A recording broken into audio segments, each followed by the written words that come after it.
भारत ने भी कभी अंतरिक्ष में जाने का सपना देखा था, जो अब गगनयान के रूप में पूरा होगा। इस मिशन को सफल बनाने के लिए इसरो ने कई सारे टेस्ट किए और कई सारे पार्ट तो खुद ही बनाए हैं। साथ ही इस गगनयान को सिर्फ साइंटिस्ट ही नहीं बना रहे, बल्कि कई सारे डॉक्टरों की भी मदद ली जा रही है, जिसकी मदद से व्योमनौट की सुरक्षा में हर संभव प्रयास किया जाएगा। व्योमनौट ये नया शब्द है। जैसे अमेरिका के अंतरिक्ष यात्री को एस्ट्रोनॉट कहा जाता है, रशिया के अंतरिक्ष यात्रियों को कॉस्मोनॉट कहा जाता है, उसी तरह हमारे भारत के अंतरिक्ष यात्रियों को व्योमनौट कहा जाएगा। हमारे भारतीय साइंटिस्ट जल्द ही इस मिशन को संभव बनाने वाले हैं। इस वीडियो में हम भारतीय गगनयान मिशन को शुरुआत से शुरू करते हैं।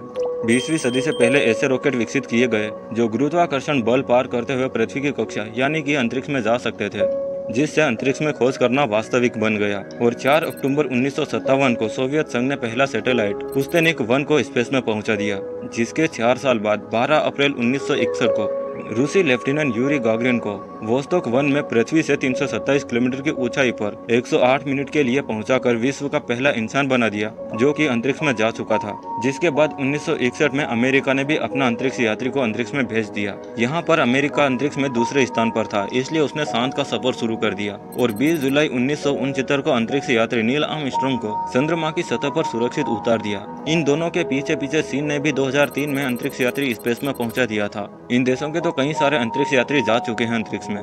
अमेरिका और इन देशों ने मिलकर तो अंतरिक्ष में स्पेस स्टेशन ही बना रखा है, जिसमें हर समय कोई ना कोई मौजूद रहता है। गगनयान को 2006 में शुरू किया गया था। उस समय इसे अंतरिक्ष में 1 सप्ताह गुजारने के लिए मर्करी क्लास अंतरिक्ष यान के समान एक साधारण यान की तरह तैयार करने पर विचार किया गया था। उस समय 2 अंतरिक्ष यात्रियों को ले जाने और फिर पानी में उतारने के लिए तय किया गया था। 2006 में गगनयान प्रोजेक्ट की शुरुआत होने के बाद 2007 में इसरो ने पहले छोटा सा स्पेसक्राफ्ट डिजाइन किया, जिसका वजन 550 किलोग्राम का था। इस स्पेसक्राफ्ट को स्पेस कैप्सूल रिकवरी या SRE का नाम दिया गया था, जिसका परीक्षण इसरो ने 10 जनवरी 2007 को श्रीहरिकोटा से किया था। PSLV C7 रॉकेट से लॉन्च होने के बाद इस स्पेसक्राफ्ट ने पृथ्वी की लो ऑर्बिट पर 12 दिन बिताए और इसके बाद यान पृथ्वी के एटमॉस्फेयर में आकर बंगाल की खाड़ी में लैंड हुआ था। जिसके बाद गगनयान मिशन को मार्च 2008 तक डिजाइन कर लिया गया और फंड के लिए सरकार को भेज दिया गया, जहाँ पर इस गगनयान मिशन को 2009 में मंजूरी मिल गई थी। इस समय इसरो पहली मानव रहित उड़ान 2013 में करने की संभावना रखी थी, लेकिन उस समय फंड के कारण नहीं हो पाई और कुछ पॉलिटिक कारणों की वजह से मिशन को पूरे 4 साल तक लगभग रोकना ही पड़ा था।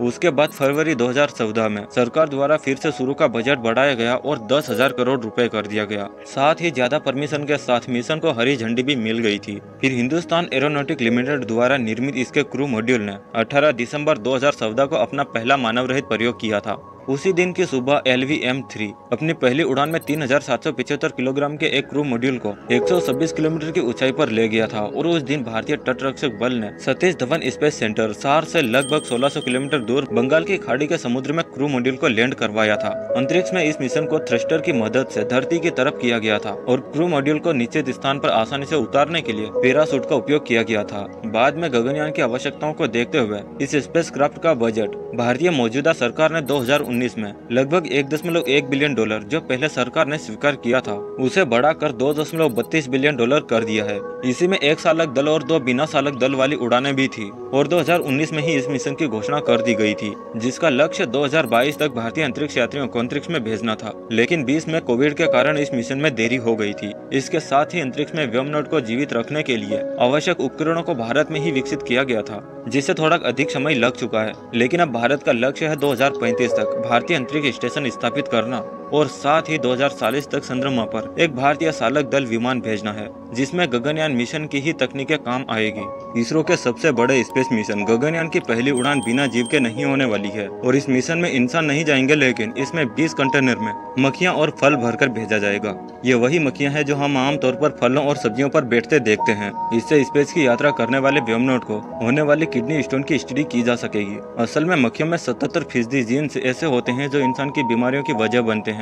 मक्खियों का उत्सर्जन तंत्र बहुत हद तक इंसानों के जैसा ही होता है। अगर इन मक्खियों को अंतरिक्ष में रहने पर स्टोन की दिक्कत आती है तो इससे व्योमनॉट को होने वाले किडनी स्टोन की स्टडी करने में आसानी होगी और किडनी स्टोन से बचा जा सकेगा। इस गगनयान मिशन के 5 चरण होने वाले हैं और गगनयान का पहला मिशन यानी G1 इस साल दिसंबर में लॉन्च हो सकता है। इसके 6 महीने बाद G2 अगले साल हो सकता है, या फिर दोनों ही मिशन को अगले साल के शुरुआती 6 महीनों में लॉन्च कर सकते हैं। पहला मिशन यानी G1 मानव रहित होगा और G2 मानव रहित और ह्यूमनॉइड रोबोट के साथ होने वाला है। G3 मानव रहित वैकल्पिक टेस्ट उड़ान है। ये सारी उड़ानें 2025 के अंत तक पूरी हो जानी चाहिए। इसके बाद H2 मानव युक्त फ्लाइट होगी जिसमें भारतीय अंतरिक्ष यात्री स्पेस में जाएंगे।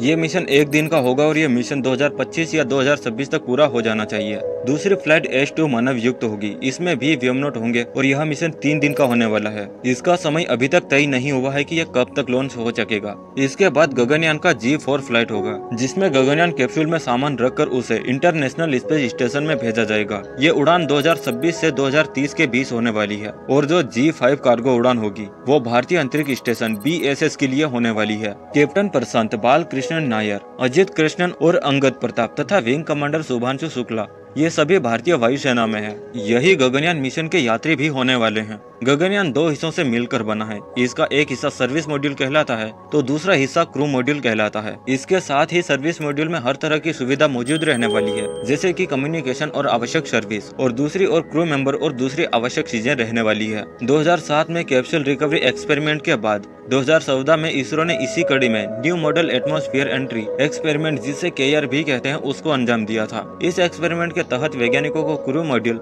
जिसमें अंतरिक्ष यात्री वापस आने वाले हैं उसको टेस्ट करना था। इस टेस्ट की तरह क्रू मॉड्यूल को एक्सपेरिमेंट में री एंट्री और कब पैराशूट खोलना है और कब लैंड करना है इसका टेस्ट किया गया था, जो कि सफल भी रहा था। इस टेस्ट में जो क्रू मॉड्यूल डिजाइन किया गया था वह स्पेस कैप्सूल रिकवरी पर आधारित था, पर यह उससे काफी बड़ा और भारी भी था। इस क्रू मॉड्यूल को थर्मल हीट प्रोटेक्टिव बनाया गया था, जिसमें कार्बन की उन चीजों का उपयोग किया गया था जो कि स्पेस के रेडिएशन और एटमॉस्फेयर के हीट से बचाव करने वाली है। गगनयान को इस तरह डिजाइन में तैयार किया गया है जिसके तहत अगर गगनयान में जरा सी भी खराबी आती है तो सिस्टम पता कर लेगा, जिससे तुरंत ही क्रू मॉड्यूल को पृथ्वी पर वापस बुला लिया जाएगा। गगनयान एक 3800 किलोमीटर का फुल्ली ऑटोमेटिक स्पेसक्राफ्ट है जिसको 3 क्रू मेंबर को अंतरिक्ष में ले जाने के लिए तैयार किया गया है। इसके तहत 7 दिनों तक अंतरिक्ष यात्री पृथ्वी की लो ऑर्बिट, जो सतह से 300 से 400 किलोमीटर ऊपर मौजूद है, वहां चक्कर लगाएंगे।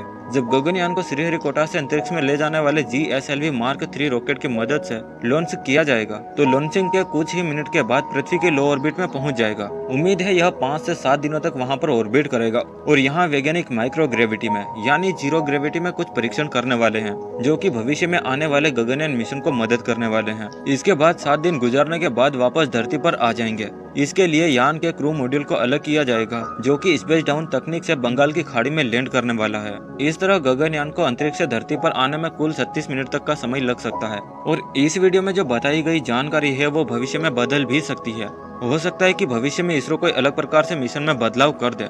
तो दोस्तों, ये था गगनयान मिशन। वीडियो को लाइक, शेयर और सब्सक्राइब करते जाना है। हम मिलते हैं किसी और वीडियो में। अब आप चैनल पर मौजूद दूसरे वीडियो देख सकते हैं।